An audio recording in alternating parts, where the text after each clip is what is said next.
Hello, welcome to this special interview for the Awaaz India TV. In the judicial system of India, in the recent times, many people are questioning that why this judicial system is acting like this and that. And if why this question are arising, then what should be the reforms and what should be the solutions so that this question should not arise. And many people talks about that their community's representation is not there. So why these all questions are arising? On this topic only, we are going to start this discussion with our today's guest, Dhiman Vijaymankar. Welcome to our show, sir. He is the National President of Ambedkarite Party of India. Dr. Ambedkar said, I quote him, "However good a constitution may be, if those who are implementing it are not good, it will prove to be bad. However bad a constitution may be, if those implementing it are good, it will prove to be good." This phrase can correlate with judicial system too. Can you tell us, sir? Yeah, partially we can say that, people should be good while, conducting the affairs under the Constitution. But I would like to, state one, opinion of my mind, Yes. differing from what Dr. Ambedkar has said. And I would paraphrase it like that however bad the people may be who are called upon to work upon the Constitution, however bad the people may be who are called upon to work upon the Constitution would be proven a good lot if it is having good enough principles and provisions. Therefore, constitutional morality may be desirable. But what is essentially required is constitutional legality. That is my understanding of constitution and rule of law. If I look to the constitutions of European countries, to the modern constitutions of South Africa, Uganda, Nigeria, Rwanda, or the Latin American constitutions, or the constitutions of Asia, which have undergone major amendments after the incorporation of human rights, International Bill of Human Rights in 1966. Then we have seen that how the countries and the people have solved the deficiencies of the governing model. Today we are into an era of three things. It is said democracy, rule of law, and human rights. It is said constitution, human rights, democracy, rule of law, or simply democracy, human rights, rule of law.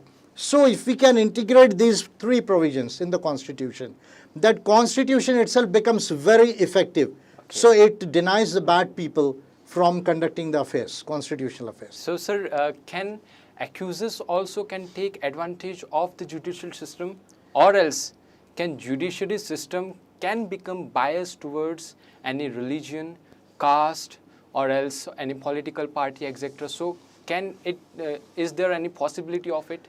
See, two research scholars of the world who have been researching on the judiciary, Krupp and Günzburg. Okay. See, they have done a lot of research on various aspects of the judiciary. They have said that ideology and interest, that what sort of thought process of the judges is there, what ideology do they subscribe, and what are the interests that plays a role in the judiciary. So it's not just to assume that judiciary is always neutral and fair or impartial. It can be affected by its ideology and interests. So in addition to this, I want to ask you, sir, that in recent times what we see in India, what people are raising the questions that is there any failure in the government institutions working style in recent times? Is it there? Yeah, it is there. In many aspects, Okay. it's there.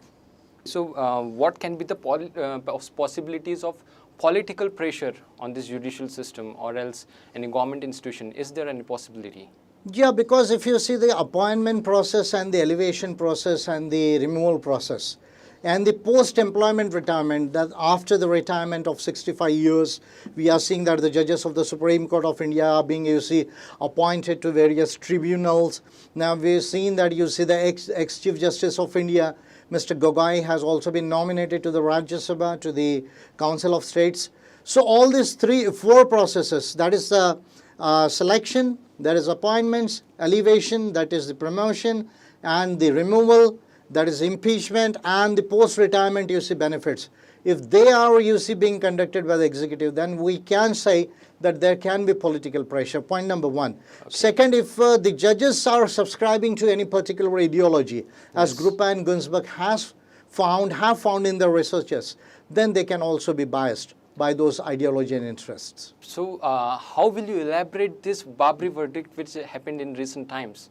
How will you elaborate? See, by respecting the Supreme Court of India, but it's not necessary to respect the Babri judgment, because the Supreme Court has arrived at a very very baseless premise that faith can also be a basis for giving a judgment, while acknowledging that there was no temple there which was demolished and a mosque was constructed, while acknowledging that the mosque was demolished in 1992, then the Supreme Court of India, in the name of faith and the ideal worship, gave this judgment. So I feel we respect the powers of the Supreme Court, but we need not respect the judgment of the Supreme Court of India and the Babri verdict. Sir, I want to ask you in a second question relating to this only, that rape cases in India, it is very dirty of its kind, but what we see in India, that when the rape cases differ in their caste, when the girl differ in their caste and when the accused are of different caste,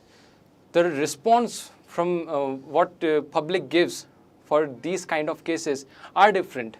Why this is happening in India? Because Indian society as such, it is ingrained by the mentality of caste and religion and the associated culture. And that, influences their behaviors. And still when we see these three things, that is what we say, that democracy, human rights and rule of law. So this has not permeated the whole Indian society. So there are two orders, parallel orders in India. One is the order of the constitution, another is the order of the caste system. Okay. So they are both interplaying, and the caste system do affect the mentality of the people. So do you think that there is a need of any judicial reform in this recent situation, what we are seeing in recent times in India and all over the world, which we are seeing? So would you like to say about this? Yeah, certainly there is a need of judicial reforms in India. I would cite 4 or 5 international agreements. One is the Beijing Principles for Law Asia region. Yes. Another Bangalore Principles of Judicial Conduct. Third is the Venice Commission of Democracy. Yes. The fourth is the Latimer Principles of the Commonwealth countries. If you study all these 4 things, and if you study the common law tradition and the civil law tradition, there are 2 traditions or systems in the world. One is the common law tradition, that is the former Commonwealth countries, which were the British colonies that we have adopted, the Westminster model as we say. Second is the civil law model, which is being adopted by Germany, France and US and all other countries, African countries and so.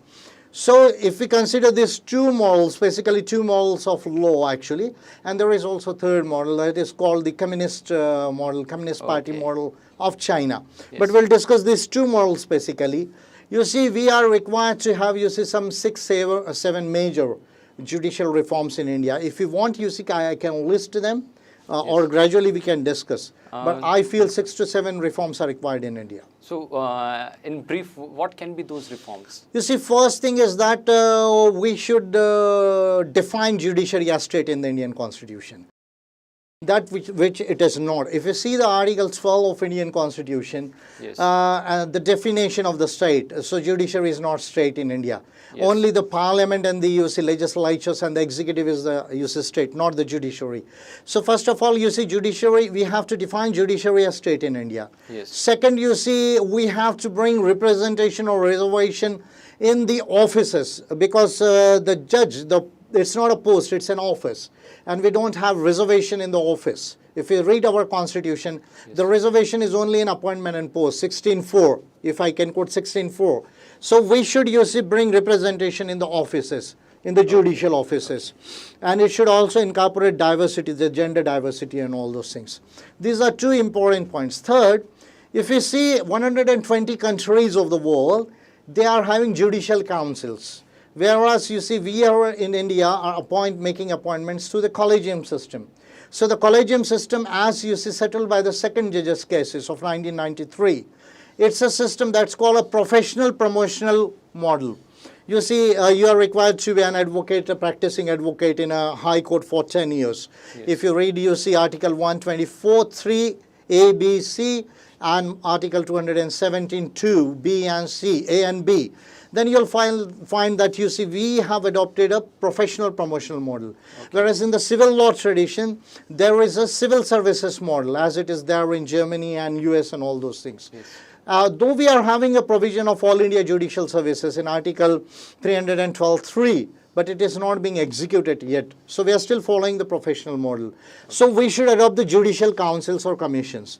Through those councils and commissions, because if you see the impeachment process that we have adopted Yes. in our constitution, so it is said that impeachment is an accident of constitutional democracies. If you study Latimer principles of Commonwealth countries, it says that impeachment is an accident of constitutional democracy. Okay. So this is not a provision, because you see till date there is not a single judge removed in India. Only one judge was removed in UK by the impeachment process. Okay. So we should adopt the judicial commissions for the appointment, for the promotions, and for the removals, and also for dealing for the post-retirement benefits.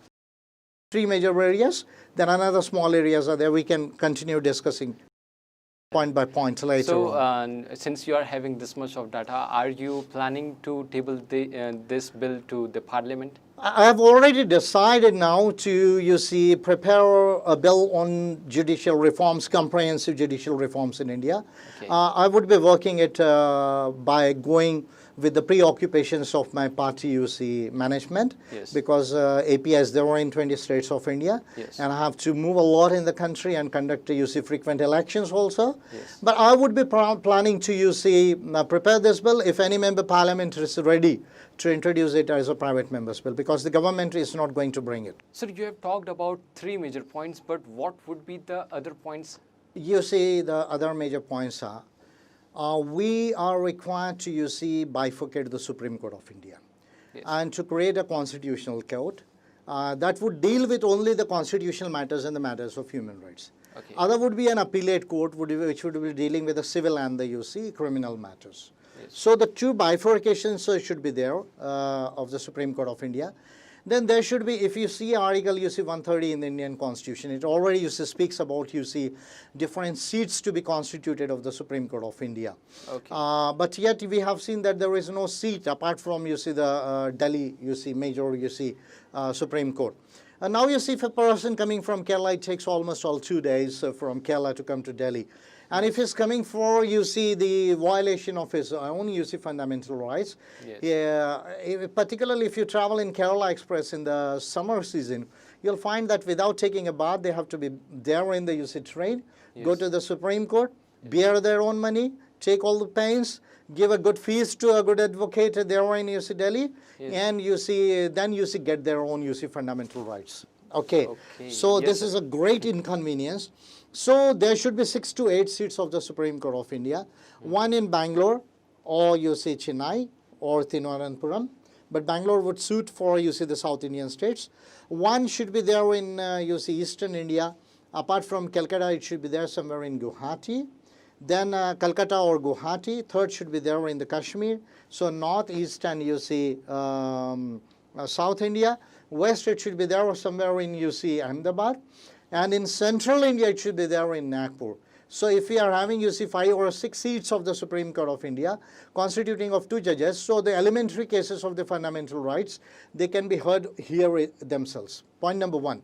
Second is that there are no rights of litigants. Suppose if I file a case in the Supreme Court, and if it is delayed for 4 years, 5 years, my fundamental rights are being violated for these 4 or 5 years. I don't have any right to bind the Supreme Court within the time limits and all those things. And suppose if I get a decision, but with the monetary losses and the social losses that have incurred, so there is now right as such whereby I can claim that I should be compensated for these losses before the Supreme Court. It's a discretion of the court to grant such things, but there is no right. So there should be the rights of the litigants. Then we have seen that in the Prashant Bhushan case, the contempt of court, you see, under Article 129, you see. So the contempt of the power of contempt of the Supreme Court. It should not be about the power of, you see, human rights and fundamental rights of speech and expression and thought and, you see, opinion. So such provision should also be, you see, brought in the judiciary. So these are the 4-5 major areas, you see, whereby, you see, we should reform the overall system. So how you think that this can be practical in India? Because what we see in our society is that many people are not aware of these kind of things, and when this kind of reforms, when it is done in our society, so it takes years to understand by the people that what have been done. So how much do you see it practically? Practically, if we can, you see, bring a major constitutional amendments by the, you see, judicial bill or the major judicial reforms that why, you see, I am proposing, Yes. then I feel the Indian system of rule of law and democracy will become much more effective and much more fair and representative and deliberative. Thank you, sir, for coming to our interview. So this was Dhiman Vijaymankar talking to us on the judicial reforms and why the judiciary is being cautioned in recent times. We will be back with the new interesting topic. Till then, stay tuned.